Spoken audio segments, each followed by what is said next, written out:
Hey, my name is Salvador Briggman. Welcome back to the Crowdfunding Demystified YouTube channel. And today we're getting to the different reasons psychologically why people buy products. I think this could be good for coming up with new product ideas. You also get a sense of how you can sell your product better, whether you're doing on Amazon, Shopify, Kickstarter, crowdfunding, doesn't really matter, Indiegogo, etc. We're getting into all of that today. Okay, so again, my name is Salvador Briggman. Let's get into the reasons why people buy products out there. And there are a whole host of them, obviously.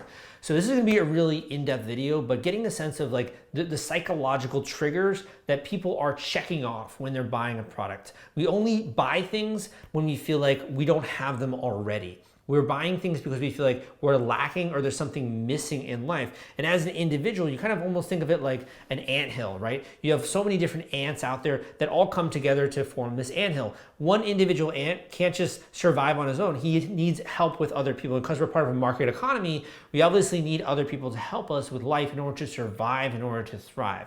So that's kind of what I want to drill into today. The very first and the lowest hanging fruit, the reason why we buy products is that it makes our lives easier. Now, these are usually the types of products that you don't even think about. You don't think about the brand name. If you go to Walgreens or you go to Stop and Shop or a grocery store or something, like we're buying commodity types of products. And usually these serve our basic needs. So like paper towel, cleaner, buying a broom, buying a mop, buying Tupperware, like those kinds of ordinary products that just solve a need. And at one time when, if we could go back into history and we were to look at the first time that Tupperware first came into existence, it was revolutionary. It was amazing. It was a leap forward.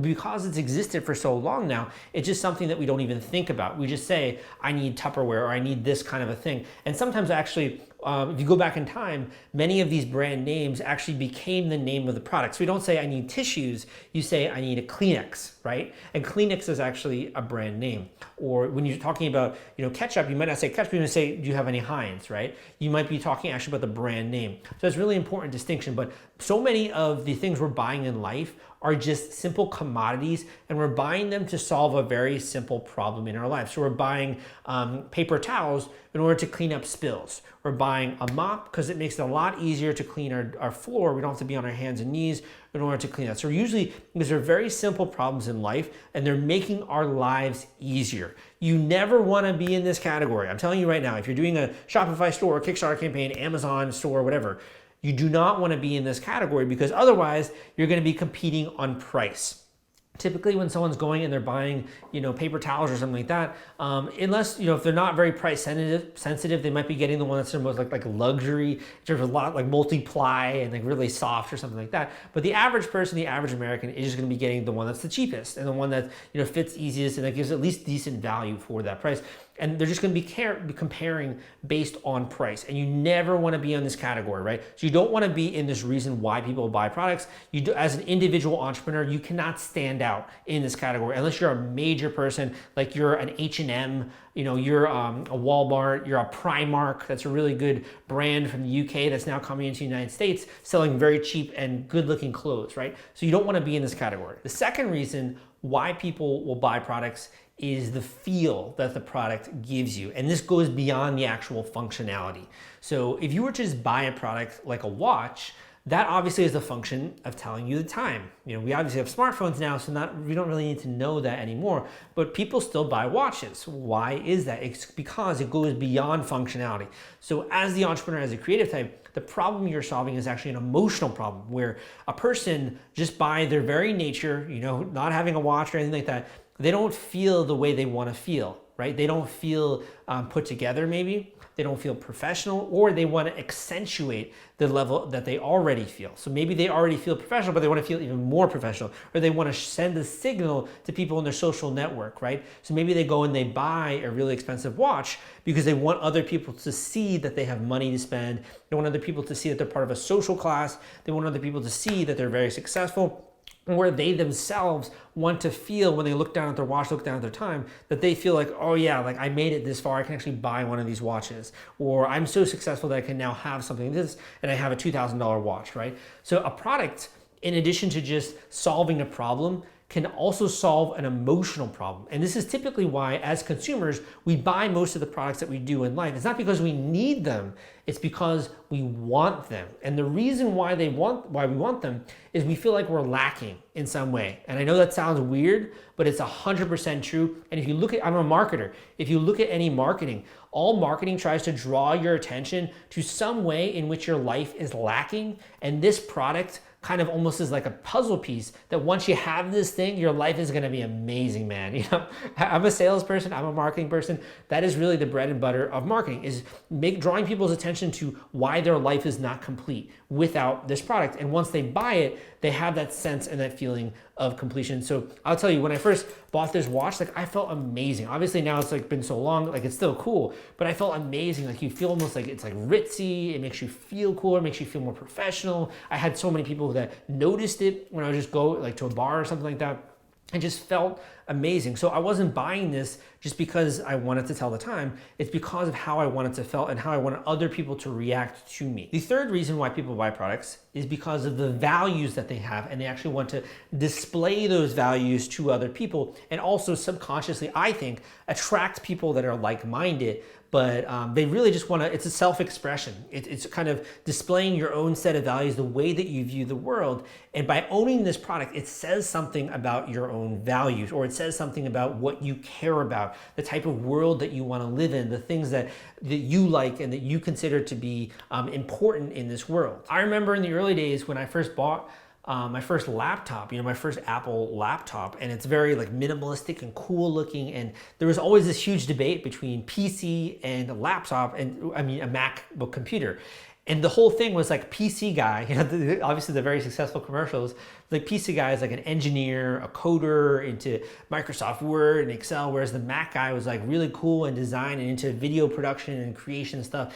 And what you realize is if you're actually into video production way back in the day, you could not use a PC because there wasn't really any good software for PC. So if you wanted to do anything artistic in nature, you had to do something on a Mac computer. And it also said something about you using a Mac computer that you thought differently, that you came up with innovative and interesting solutions. So buying a Mac when Steve Jobs was still in Apple really said something about you as a person. I don't think honestly it says that much anymore. And there's a lot of really good, Adobe Premiere and like different types of software for PCs that are really good.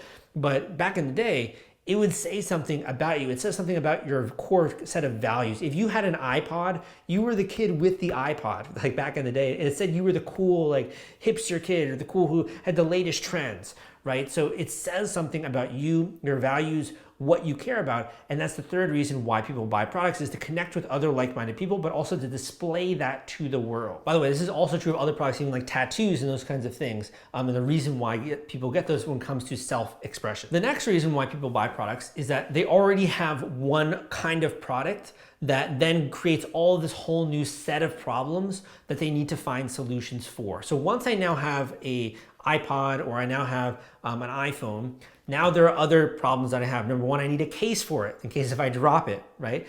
It always runs out of charge, so I need to have a case that charges it. If I have a phone, maybe I also want to do live streams or something like that, so I need a setup that can hold my phone, right? There are all these mini little accessories. So the next reason why people buy products is they already have one product, but they need accessories for that particular product. Or they already own one thing, like they own a microphone, now they want to get a pop filter for the microphone, or now they want to find a way to hook this into a mixer, right? And or they want to have a way to have it hang down here, like the way the cool podcasters do, right? And be able to talk into that microphone, like an arm extension of some kind. So people who already have products then want more products to further enhance the functionality of this core one. Let's just say you go on Shopify and you sign up for a Shopify account. Now you can go and you can have all these other apps and tools and ways to improve the functionality of your core Shopify store.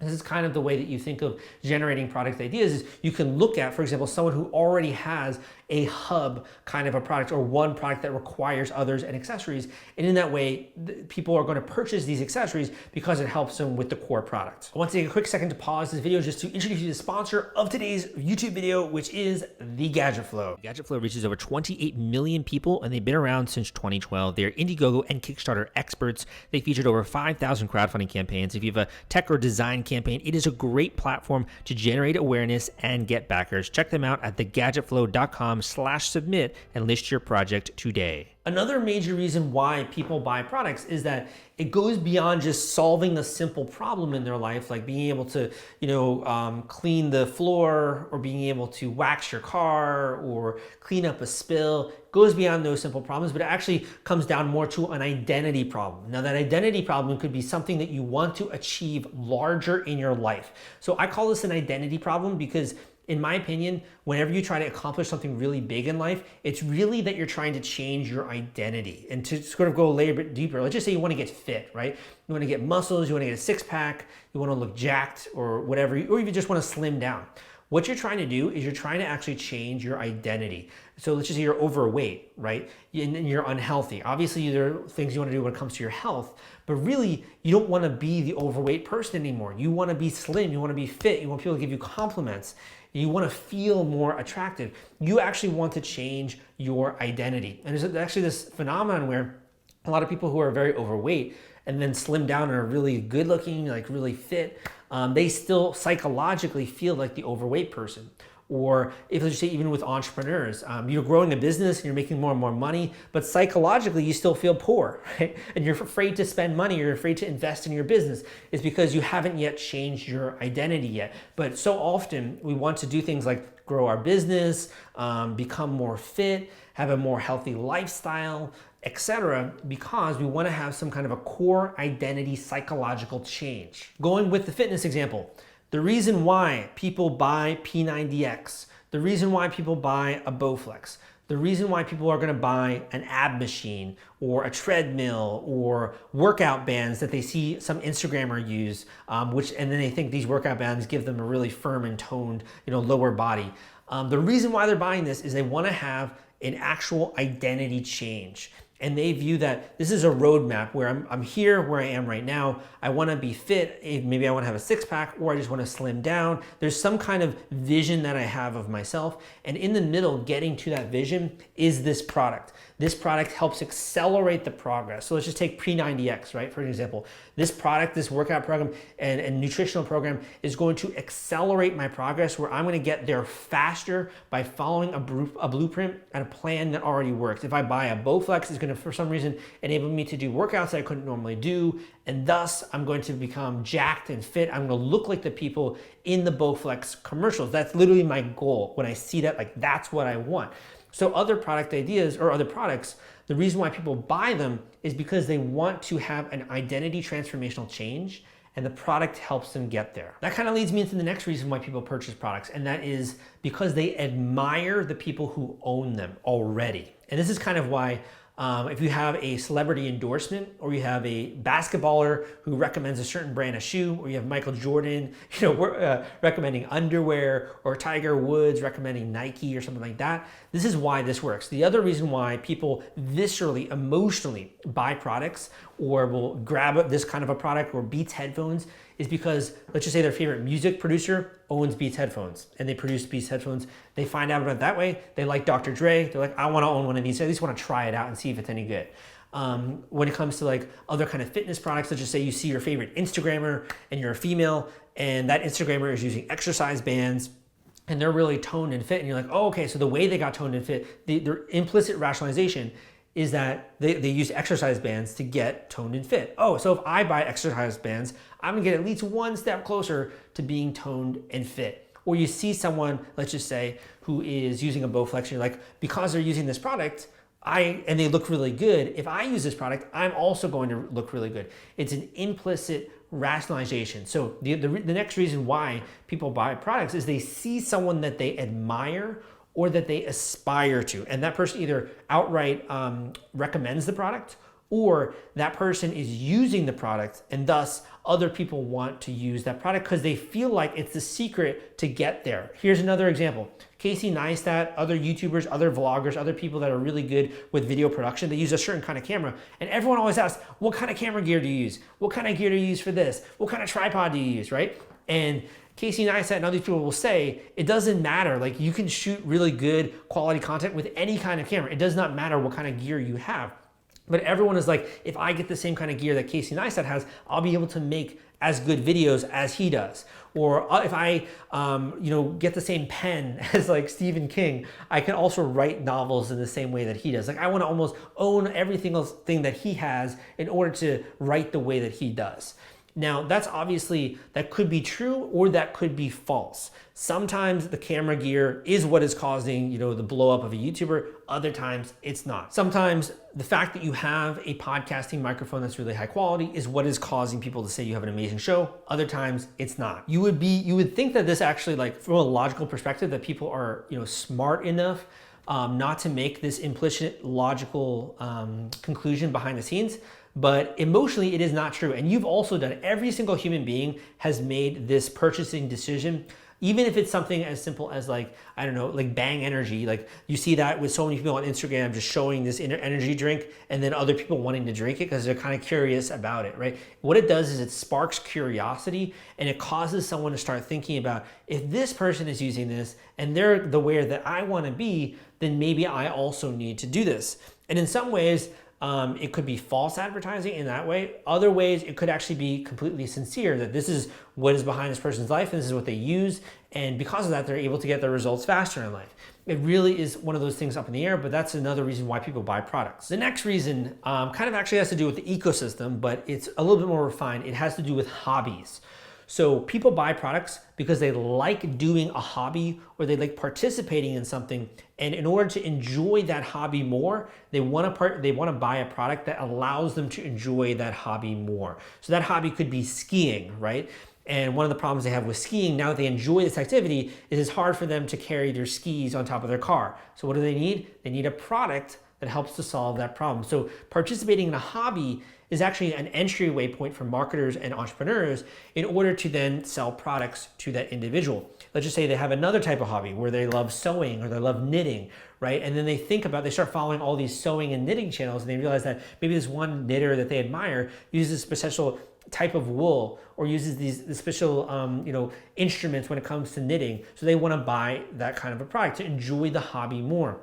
Or someone loves painting and they see a particular type of canvas or particular watercolors or something, and then they go out and they buy it because it allows them to enjoy the hobby more. I would also extend hobbies to like pets and those kinds of things, because people love to splurge on their pets. They love to splurge on their hobbies. If they're going golfing, they want to have a really nice golfing glove, right? And obviously it says more than just like the functionality. It says something about the activity, and they enjoy the activity more. So hobbies, pets, those kind of like niche pursuits are also reasons why people will buy products. The final reason I want to get into this, the final reason why people buy products that I'll include in this video, and again, I could go on for this forever. There are so many reasons under the sun, and I'll leave you also with a framework at the end of this video, but the final reason has to do with decorations. And I know it sounds strange, but people like to decorate things in their life. I mean, it sounds strange to me. I would have like an apartment with like white walls, really. I wouldn't really think about decoration in my younger years of my life.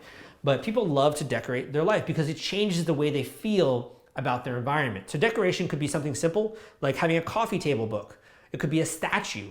It could be a painting, or just even the color of their walls. Or it could be, if they have a desk right in the office, a really interesting like time turner kind of device, or like one of those things where you have the ball and it like, goes back and forth. I forget the name of that. Something that just like occupies your time, like a tiny mini waterfall, right? To give you that Zen kind of relaxation feeling when clients are coming in. It just changes the feel of the office space. A fidget cube would be like another example of just a really interesting looking thing, like a fidget cube that you can play with and other people can look at.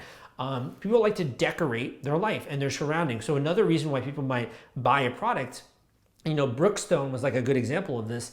They'll go into a store and they'll see something they don't really need, right? They don't even need a desk or a paperweight or something like that. They don't really need a fidget cube. They don't really need these things, but it's just kind of fun. It's interesting. It makes life more fun to live. And particularly when it comes to their own environment, it makes their environment more interesting, more emotionally interesting. So they're going to purchase that product because with that product, they then feel better.